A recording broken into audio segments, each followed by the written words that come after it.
Pas një periudhje unitetit të detyruar nga lufta, politika iraniane po përballet me përçarje të thellë të brendshme. Që prej hyrjes në fuqi të armëpushimit me Shtetet e Bashkuara më 8 prill, dallimet mes fraksioneve politike në Teheran janë bërë gjithnjë e më të dukshme. Në qendër të debatit është mënyra se si duhet të arrihet paqja me Washingtonin. Nga njëra anë, ultrakonservatorët kërkojnë vazhdimin e luftës për të negociuar nga një pozicion më i fortë dhe kundërshtojnë çdo lëshim, veçanërisht në lidhje me programin bërthamor. Nga ana tjetër, konservatorët më të moderuar, të udhëhequr nga kryetari i parlamentit Mohamed Baker Kalibaf, synojnë përfundimin sa më të shpejtë të konfliktit dhe arritjen e një marrëveshjeje.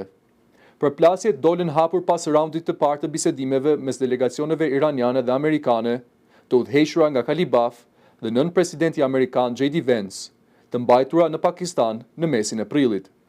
Debati është përshkallëzuar edhe në media, ku agjenci të lidhura me shtetin kanë kritikuar ashpër ultrakonservatorët, duke i akuzuar për nxitje të përçarjes dhe për sabotim të negociatave.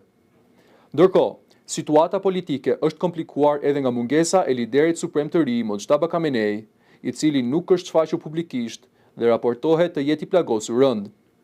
Analistët thonë se mungesa e një figure të fortë drejtuese po e thellon krizën dhe po i zhvendos përplasjet nga korridorët e mbyllura në arenën publike.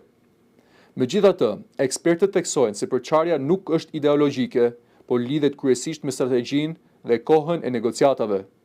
Ndërsa tensionet vazhdojnë, mbetet e paqartë nëse Irani do të arrijë të ruajë unitetin politik përballë sfidave të brendshme dhe presionit ndërkombëtar.